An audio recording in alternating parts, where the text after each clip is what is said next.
En esta sesión vamos a responder a una cuestión que nos han planteado en relación, una vez más, con un poema de Vicente Aleixandre, correspondiente en este caso al poemario, según podemos leer aquí, Nacimiento Último. Entonces vamos a leer primero el poema, tras unas explicaciones introductorias, y después vamos a ofrecer una interpretación muy rápidamente, muy sintéticamente, desde los criterios, desde los presupuestos del materialismo filosófico, ya no planteado aquí como una teoría de la literatura, sino como un ejercicio de lo que es la interpretación de la literatura, es decir, ya hablaríamos del materialismo filosófico como crítica literaria en relación a este poema en concreto, que, insisto, pertenece al poemario de Vicente Aleixandre, Nacimiento Último, y se titula Primera Aparición. Bueno, Nacimiento Último es un poemario de Vicente Aleixandre que se publica en 1953 y que, desde el punto de vista que aquí sostenemos y que hemos sostenido en otros vídeos sobre Vicente Aleixandre, cierra de alguna manera lo que sería su segunda y más importante etapa poética, que sería la referida al surrealismo, es decir, una etapa poética que, posterior a la publicación de Ámbito, que representaría su estreno como poeta de la poesía pura, de la poesía intelectual, que se objetiva en una obra como Ámbito, de 1928, la etapa siguiente sería la etapa que lo consagra como poeta surrealista, con obras como Pasión de la Tierra, Sombra del Paraíso, La Destrucción o el Amor, y Espadas como labios. Bien, pues dentro de lo que sería esta última etapa, cabría situar también un poemario como Nacimiento Último, pero ya en la frontera, parafraseando incluso el título de un poema del propio Vicente Aleixandre, ya en la frontera de lo que inauguraría un año después el poemario titulado Historia del Corazón, de 1954. Por lo tanto, cuando hablamos de un poemario como Nacimiento Último, valga esa paradoja, el del título, tenemos que ser conscientes de que estamos hablando ya de un poemario que se sitúa en el tránsito, en la frontera última del paso de la lírica surrealista a la lírica, digamos, realista, en un sentido ya muy próximo a lo que será la poesía social de Vicente Aleixandre. Entonces, sin más dilación, vamos a leer inicialmente este poema, que, insisto, se titula Primera Aparición, y después de su lectura vamos a ofrecer muy rápidamente, muy sintéticamente, una interpretación desde los presupuestos del materialismo filosófico como crítica de la literatura. El poema dice así: Primera Aparición. Allí, surtiendo del oscuro, rompiendo del oscuro, serena pero casi cruel como una leve diosa recobrada, hete aquí que ella emerge sagradamente su ademán extendiendo, para que la luz del día, la ya gozosa luz que la asalta, se vierta doradamente viva sobre su palma núbil. ¿Es la sombra o la luz lo que su luciente cabello arroja a los hombres cuando cruza mortal un instante como un íntimo favor que la vida dejara? ¿O es sólo su graciosa cintura donde la luz se acumula, se agolpa, se enreda como la largamente desterrada que, de vuelta a su reino, jubilar su amontona? No sé si es ella o su sueño, pájaros inocentes todavía se escapan de sus crespos cabellos, prolongando ese mundo sin edad de que emerge, chorreando de sus luces secretas, sonriente, clemente, bajo ese cielo propio que su frente imitase. Oh tú, delicada muchacha que desnuda en el día, que vestida en el día de las luces primeras, detuviste un momento tu graciosa figura, para mirarme largo como un viento encendido que al pasar arrastrase dulcemente mi vida. Si pasaste te quedas, hoy te veo, tú pasas, tú te alejas, tú quedas como luz en los labios, como fiel resplandor en los labios, miradme, otros brillos me duran en la voz que ahora canta. Este es el poema que me han planteado, y de una manera muy improvisada, que comentara casi aquí mismo. Y bueno, pues aceptamos este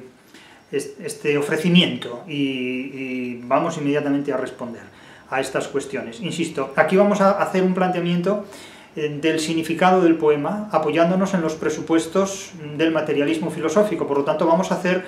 un comentario filosófico del poema, tratando de explicar en términos de filosofía lo que aquí está contenido. Lo primero que se presenta en este poema es la visión, la primera aparición de una mujer que emerge de lo oscuro, así literalmente lo anuncia el poema, allí surtiendo de lo oscuro. Es decir, estamos hablando de una figura que nace escorzada. Es decir, la protagonista del poema, o lo que encarna, lo que objetiva la protagonista del poema es un escorzo que como un alto relieve sobresale de una oscuridad. Es decir, es un relieve que brota luminosamente de una oscuridad que de alguna manera promueve su ascenso, su emergencia, su manifestación. Lo que emerge de aquí es el cuerpo desnudo de una mujer con un erotismo y una belleza que efectivamente objetiva la belleza de la realidad, la belleza de la naturaleza, de la cual de alguna manera brota no solo esta mujer, sino toda la humanidad, todo el género humano. Es decir, el género humano brota de esta naturaleza. Bien, esta sería inicialmente la anécdota o la fábula que comunica el poema, que objetiva el poema, la imagen emergente de una figura femenina, de una mujer joven, de una mujer esbelta, que eróticamente brota de una naturaleza y se hace visible, se hace legible, se hace inteligible a través de las diferentes formas en las que esta mujer se materializa sobre, insisto, la realidad de la naturaleza. Esa sería la anécdota o la fenomenología, por así decirlo, la imagen, la apariencia que brota de este poema, que se objetiva en este poema. Esta visión es observada por el poeta y es constatada. Digamos que el poeta levanta acta de este acto de emergencia, de manifestación, de aparición, de primera aparición, porque no olvidemos que no se trata de la última aparición, sino que se trata de la primera aparición. Y esto ya nos cita con un momento genesíaco del cosmos, es decir, con un momento que remite, digamos, a la primera de todas las apariciones inteligibles, a la primera de todas las apariciones legibles. De tal manera que aquí lo anecdótico ya se convierte en la expresión de una idea que remite al origen de una naturaleza.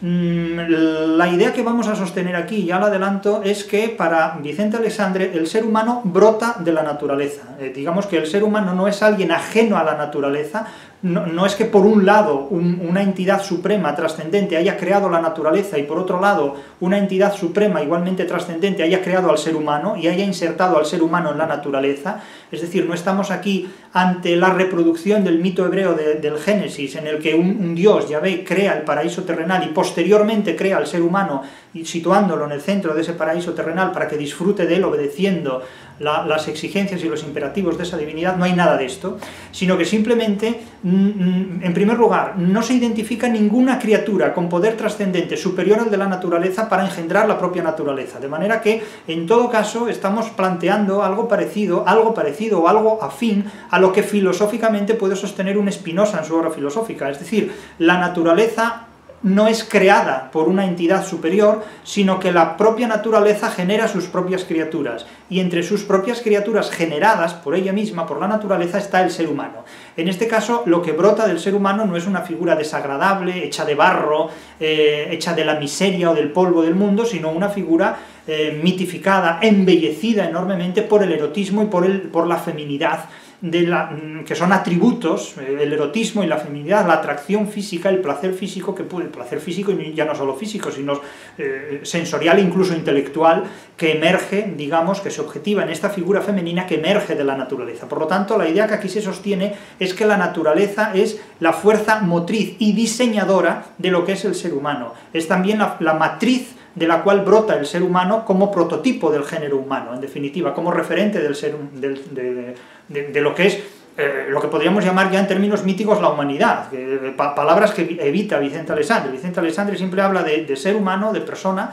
objetivada con frecuencia en una figura femenina digna de los más altos atributos. Es decir, Vicente Aleixandre tiene una alta concepción del ser humano y del género humano, es decir, como una persona enormemente cualificada, a cargo de sus facultades racionales y con una capacidad para apreciar la belleza que hay objetivada en el mundo. Es decir, no tiene una concepción pesimista del ser humano, sino todo lo contrario, una concepción enormemente optimista. Por lo tanto, advertimos aquí que el ser humano brota de la naturaleza objetivado, encarnado en una figura femenina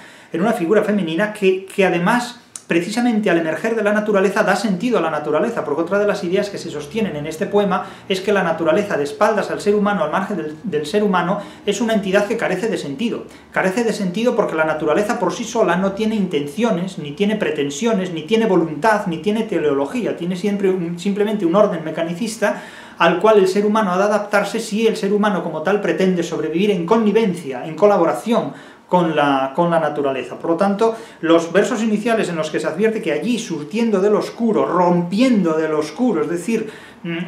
nace Escorzada, insisto, pronunciándose luminosamente y venciendo esa dialéctica entre la luz y las tinieblas, entre el caos y el cosmos, es decir, el cosmos brota del caos. Son términos muy equivalentes a los que utiliza el materialismo filosófico cuando habla de Gustavo Bueno, cuando habla de materia ontológica general, que sería, digamos, lo que precede a la ordenación ontológica del mundo, es decir, a una interpretación, a una formalización de la materia, es decir, a una organización de la materia que ya nos introduciría en un cosmos. Es decir, por un lado habría una materia ontológica general, que sería lo que quedaría en el mundo si suprimiéramos el universo. Y por otro lado hay una materia especial, que ya supondría la interpretación, es decir, la formalización, la posibilidad de ir haciendo progresivamente legible esa materia ontológica general. A la materia ontológica general Gustavo Bueno la denomina M, y Vicente Alessandri la denomina lo oscuro, es decir, la metafísica, lo que está más allá de lo conocido. Mientras que la materia especial, la materia, digamos, interpretada, ya se constituiría en tres géneros de materia, que serían la materia primogenérica o física, la materia segundogenérica o psicológica y la materia terciogenérica o lógica o conceptual. Es decir, esto ya presupone, implica la interpretación materialista y formalizada de una materia, pues en principio trascendente, indeterminada, no definida formalmente, ¿no? De la cual brotaría, de alguna manera, la naturaleza, que es el mundo conocido. El mundo conocido. Ahora bien, es cierto que esta naturaleza de la cual brotaría el ser humano impone en el espacio antropológico de Vicente Aleixandre más que tres ejes, que serían el eje circular o radial, el eje de los seres humanos, el eje circular o humano, que es el eje sobre todo de la vida política, el ser humano como un animal político que se organiza políticamente, por una parte, y en segunda parte, el eje radial o el eje de la naturaleza, y en tercera parte, el eje angular o el eje religioso. En el caso de Vicente Aleixandre tendríamos un espacio antropológico más que tridimensional, como se postula desde el materialismo filosófico, tendríamos un espacio bidimensional, de tal manera que habría que distinguir simplemente un espacio circular o político, donde el ser humano se organiza políticamente como animal político, y un espacio radial o de la naturaleza, donde el ser humano de alguna manera en sus relaciones con la naturaleza llega a domesticar esa naturaleza, llega a interpretarla y a darle un sentido antropológico, es decir, llega a incorporar la naturaleza a un espacio antropológico, otorgando a la naturaleza una finalidad, una teleología, un sentido racional, en definitiva, porque, insisto, la naturaleza de espaldas al ser humano carece de sentido por completo, y si la naturaleza tiene algún valor, si la naturaleza tiene algún valor desde la belleza hasta la utilidad, ese valor se lo proporciona al ser humano, porque solo cuando el ser humano habita el mundo, la naturaleza adquiere un valor inteligible, racional, lógico. La voluntad de la naturaleza es la voluntad del ser humano en muchos aspectos, sobre todo cuando esa realidad de la naturaleza se incorpora a la intelección humana y a la sensorialidad humana. Es decir, la naturaleza es un componente sensible e inteligible en la actividad humana, y esto lo constata este poema,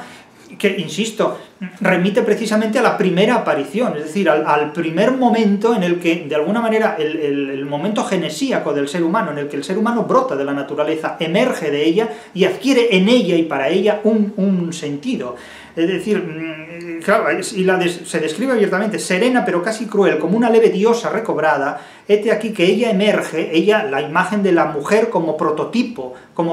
del género humano, de la persona humana, sagradamente su ademán extendiendo para que la luz del día, la ya gozosa luz que la asalta, se vierta doradamente viva sobre su palma núbil. Es decir, está encarnada, el nacimiento de lo humano está encarnada en la figura de un adolescente, no en la figura de un hombre que nace del polvo, del barro, es decir, de lo más degradante que puede haber en un momento dado, en conexión con el mito hebreo del Génesis. Esta es una visión completamente pagana, completamente irreligiosa, Es decir, no hay aquí una proyección angular, por eso decimos que el eje, el espacio antropológico en la poesía de Vicente Aleixandre se limita a dos ejes, es bidimensional, al eje circular o político, humano, y al eje radial o de la naturaleza, de la cual brota lo humano, dotando de intelección y de valor final, de valor teleológico y de sentido racional las operaciones que se pueden registrar en la naturaleza. Por lo tanto, esto es absolutamente clave para interpretar todo lo que venga después. En el propio poema descarta por completo que la génesis del cosmos, la génesis del orden, la génesis del mundo interpretado y también la génesis del mundo no interpretado dependa de realidades metafísicas, de entidades irracionales o de entidades divinas. Es decir, Dios es el gran ausente en la obra poética de Vicente Aleixandre. En la obra poética de Vicente Aleixandre la idea de Dios no existe, está de alguna manera negada. ¿Por qué? Pues porque Vicente Aleixandre es un autor evidentemente ateo, es un poeta ateo, y que formado o no en el catolicismo, desde luego no objetiva con el catolicismo lo que es su concepto de creación poética. Es decir, para Vicente Aleixandre la idea de Dios simplemente es una idea no operatoria, no funciona, no es aplicable.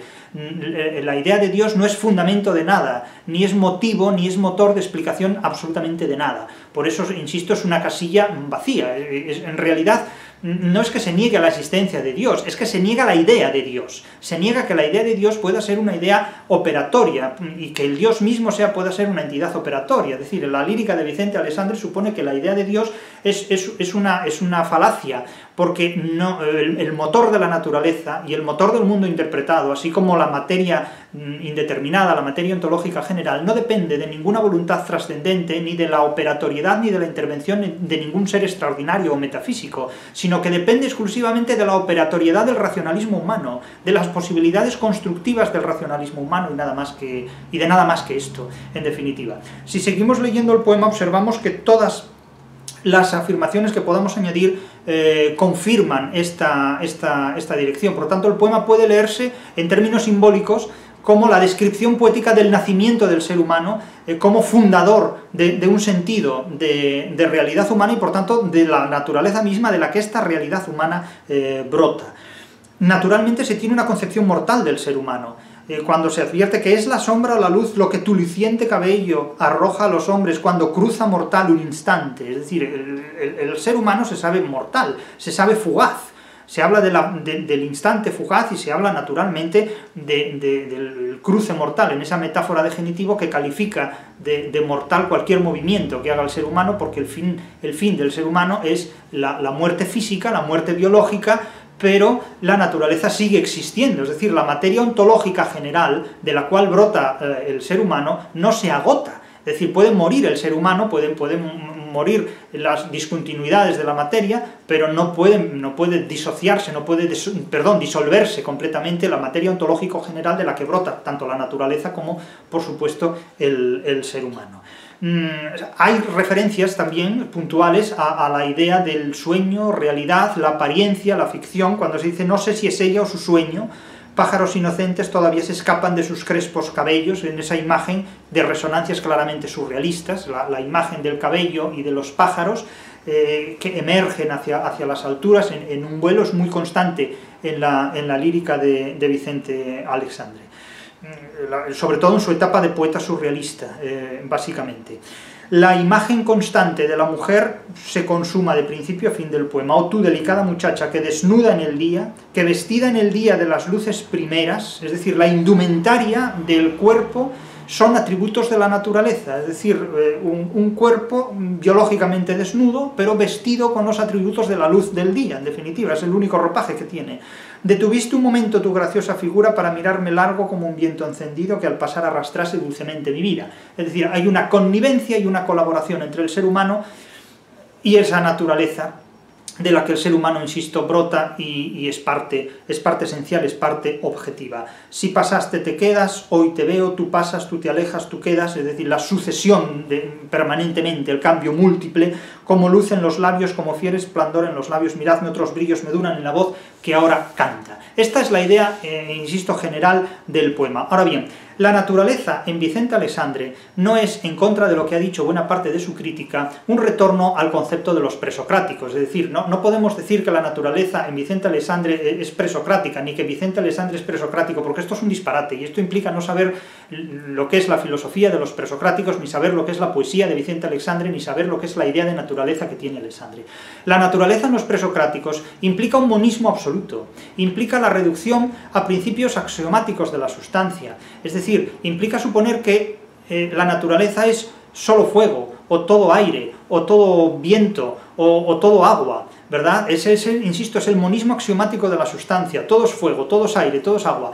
Esto no está en Vicente Aleixandre. En Vicente Aleixandre basta que cojamos un libro como Sombra del Paraíso para darnos cuenta de que en un epígrafe, en un poemario, dedica varios poemas al fuego, al mar, al agua, al sol, etcétera, etcétera. Quiero decir que está registrando en la naturaleza una multiplicidad de entes, una multiplicidad de elementos. Es decir, para Vicente Aleixandre niega la idea de naturaleza como una unidad sustancial, como algo monista, sino que para Vicente Aleixandre la naturaleza como prototipo de la realidad, de la cual forma parte el ser humano, es una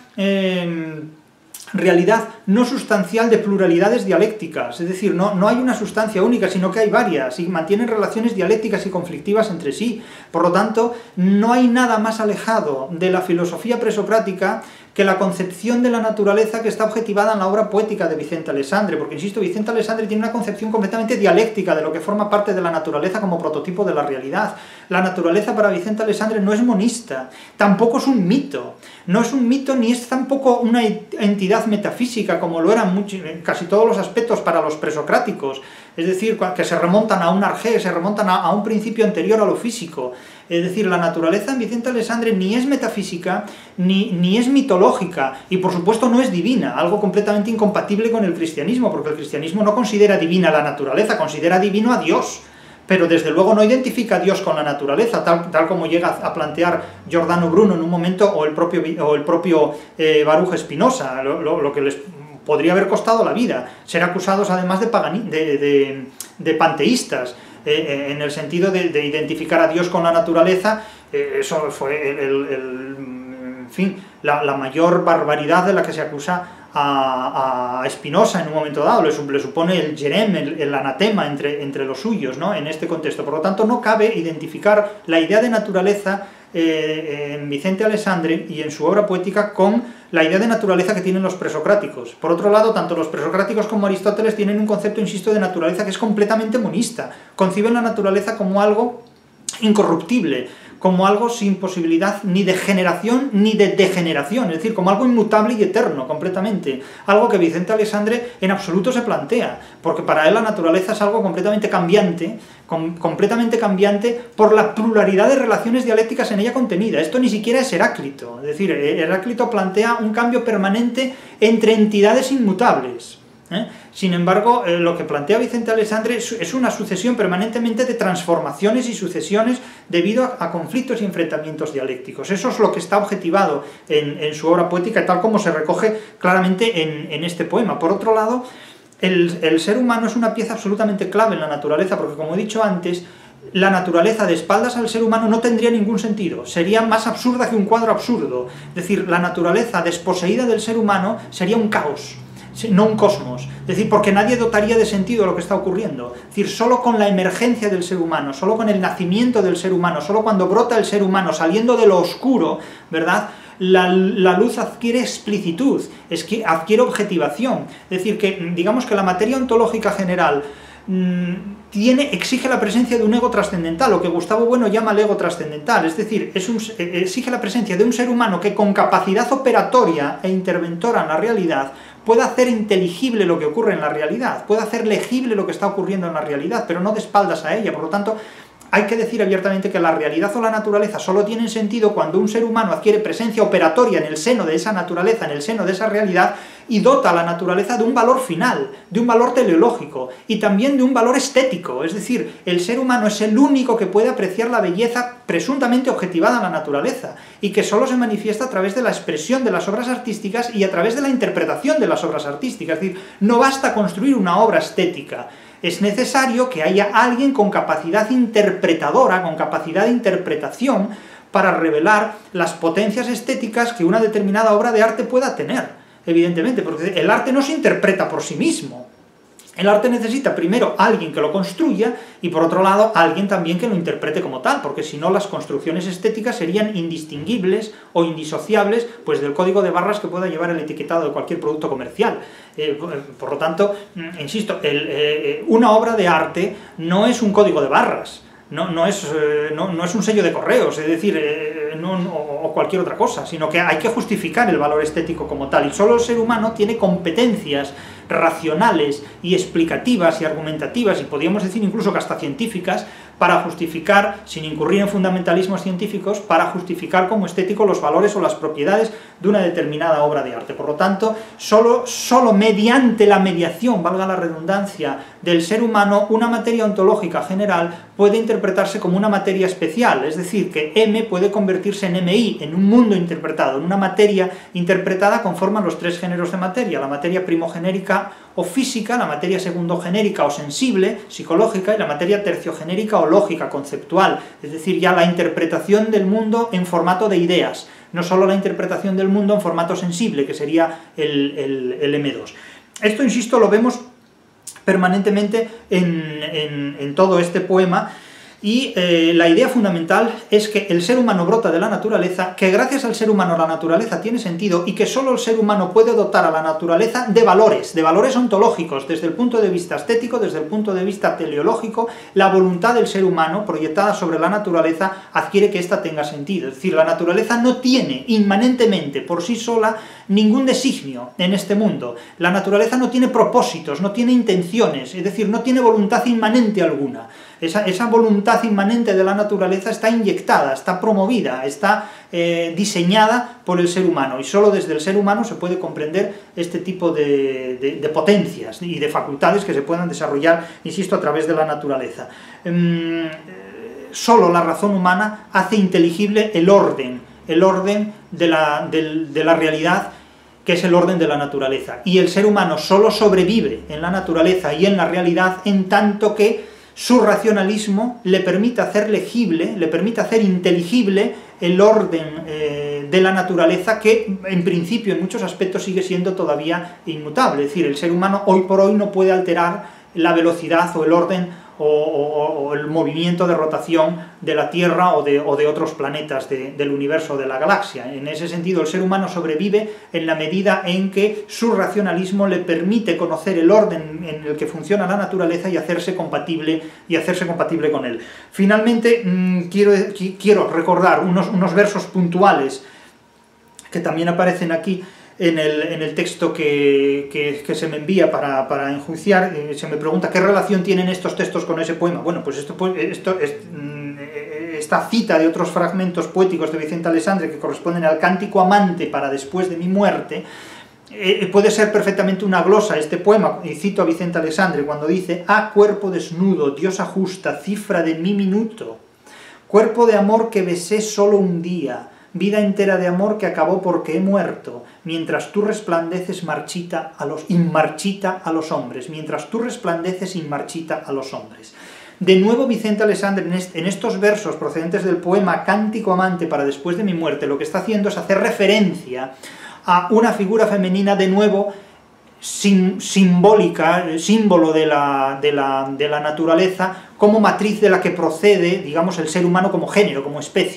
género y como especie, y donde advierte claramente que el ser humano individual puede morir, pero la materia ontológico general de la que brota la materia especial, de la que forma parte la naturaleza interpretada, es decir, la realidad interpretada, esa persiste inmarchita, es decir, pese a transformaciones constantes y sucesivas, lo único que hace es regenerarse. Es decir, y esta idea de la naturaleza como algo que se regenera y se degenera es completamente incompatible con la idea de naturaleza presente en los presocráticos o presente en Aristóteles, que concibe la naturaleza como algo incorruptible.